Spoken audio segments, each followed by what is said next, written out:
অন্যদিকে সালিশি সভার নামে নেতারা টাকা তোলা বন্ধ করুন, দলীয় কর্মী সভায় হুঁশিয়ারি উত্তরবঙ্গ উন্নয়ন মন্ত্রী উদয়ন গুহর। তৃণমূলের পতাকা লাগিয়ে কারো জমি দখল করা যাবে না। দলের এক শ্রেণীর কর্মীর কার্যকলাপের জন্য বেশ কিছু ভোট বিজেপির দিকে চলে যায়। যে কোনো সমস্যা হলে দুপক্ষকে আমার কাছে নিয়ে আসুন, নিজেরা সালিশি সভার নামে টাকা তোলা বন্ধ করুন। দলীয় সভায় কার্যত বিস্ফোরক উদয়ন গুহ।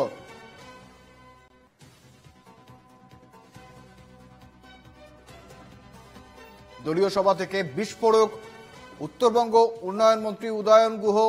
দলের নেতাদের বিরুদ্ধেই, দলের একাংশ নেতাদের বিরুদ্ধেই রীতিমতো বিস্ফোরক হুঁশিয়ারি ছুড়ে দিলেন উত্তরবঙ্গ উন্নয়ন মন্ত্রী। সালিশি সভার নাম করে নেতারা যে টাকা তুলছেন, সেই নেতাদের টাকা তোলা বন্ধ করার জন্য হুঁশিয়ারি দিলেন তিনি। তৃণমূলের পতাকা লাগিয়ে কারোর জমি দখল করা যাবে না।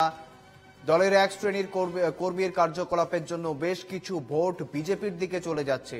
যে কোনো সমস্যা হলে দুপক্ষকে তার কাছে নিয়ে যাওয়ার বার্তা।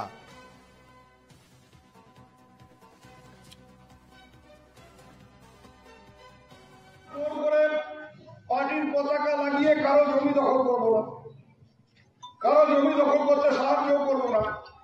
কিন্তু যেখানে মানুষের উপর হয়, যেখানে বিএসএফ প্রতিনিয়ত মানুষকে হয়রানি করে, এমনকি মহিলারাও বাদ দেয় না, যেখানে একটা মানুষের স্বাধীনতা পর্যন্ত নেই, নিজের বাড়ি যাবে তাকে 10বার কৈফিয়ত দিতে হবে, তাকে 10বার কার্ড দেখাতে হবে, তাকে 10বার নানা রকম প্রশ্নের মুখে পড়তে হবে। তারপরেও এই লোকগুলো যদি কেউ এখান থেকে 10টা ভোটও বিজেপিকে দেয়, তাহলে মনে রাখতে হবে সেই ভোটটা তারা বিজেপিকে দেয়নি, সেই ভোটটা আমাদের নেতার বিরুদ্ধে তারা ভোটটা দিয়েছে। প্রতিনিধি অমিত সরকার। অমিত, রীতিমতো দলের নেতাদেরই একাংশের বিরুদ্ধে বিস্ফোরক হুঁশিয়ারি রীতিমতো উদয়ন গুহর, কি বলছেন তিনি এবং দলের মধ্যে ঠিক কি গুঞ্জন চলছে? অমিত, একদমই শুভেন্দু, দেখো তোমাকে জানিয়ে দিচ্ছি, রীতিমতো যদি দেখতে পাওয়া যাচ্ছে গত কয়েকদিন আগে কিন্তু এলাকা যে এলাকা রয়েছে সীমান্তের সেখানে কিন্তু জিএসটির সাথে সাধারণ মানুষের একটা সমস্যা দাঁড়িয়েছিল। সেদিকে তাকে কিন্তু গ্রামের মানুষরা তারা বিক্ষোভ দেখেছিলেন। সেই দিকে কিন্তু গতকাল যে উত্তরবঙ্গ উন্নয়ন মন্ত্রী উদয়ন রয়েছেন তিনি কিন্তু যান এবং সেই এলাকার যে মানুষ রয়েছেন তাদের সাথে কথাবার্তা বলেন এবং তাদের সমস্যা শুনেন। তারপরে তাদের বক্তব্য রাখতে গিয়ে তিনি কিন্তু জানান যে কোনোভাবে কিন্তু রেয়ার করা যাবে না।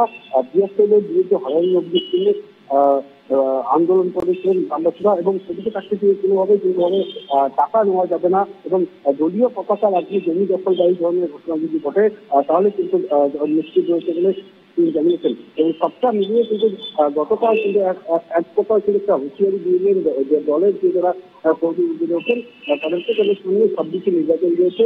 তার আগেই কিন্তু তিনি বিভিন্ন গ্রাম কেন্দ্রে খুঁজে বেড়াচ্ছেন এবং যেখানে নিষ্ঠা করার একটা ব্যবস্থা করছে। সেদিকে তাকে দিয়ে গতকাল যখন তিনি নাজিরা 2 নং অঞ্চলের তৃণমূলের নেতা সালিশ সভার নামে টাকা তোলা বন্ধ করুন, বেশ কিছু সংস্থার বিপক্ষে আমার কাছে আসেন, বিনোদন কেউ বলতে পারবে না যে আমি কারো কাছ থেকে এই ধরনের কোনো টাকা নিয়েছি বা কোনো সমস্যা বা এই ধরনের সমস্যা হলে তিনি আমার কাছে আসবেন, সবটাই তিনি সমাধান করে দেবেন। এবং তার পাশাপাশি দলের একাংশকে কিন্তু একটা হুঁশিয়ারি দেওয়া হয়েছে এবং সেদিকে তাকিয়ে থেকে কিন্তু বেশ কিছু না বললেও তিনি যদি একটা হুঁশিয়ারি তিনি জানিয়ে দিয়েছেন যে দলের বিরুদ্ধে যদি কেউ কাজ করে তাহলে কিন্তু তার পরিস্থিতি ভয়ঙ্কর হবে। এই ধরনের কিন্তু বক্তব্য তিনি গতকাল রেখেছেন। একেবারে অমিত, পাশাপাশি যে প্রশ্নটা আসছে বারবার ঘুরে ফিরে, অর্থাৎ এতদিন পরে কেন এই যে রিয়াকশন আসছে, অর্থাৎ তারা তো রীতিমতো বহুদিন ধরে এই অভিযোগগুলি রয়েছে এবং আমরা দেখেছি কিছুদিন আগে ঠিক শওকত মোল্লা, তিনি ক্যানিং পূর্বের বিধায়ক, তিনি সরব হয়েছেন দলের নেতাদেরই একাংশের বিরুদ্ধে এবং এখন দেখছি আমরা উদয়ন গুহ, তিনি আবার সরব হচ্ছেন দলের নেতাদেরই একাংশের বিরুদ্ধে। অর্থাৎ কোথাও গিয়ে তৃণমূলের যে নাম ভাঙিয়ে এই যে টাকা তোলার ঘটনাগুলি ঘটছে, সামনেই বিধানসভা নির্বাচন, কতটা অস্বস্তিতে রয়েছে দল?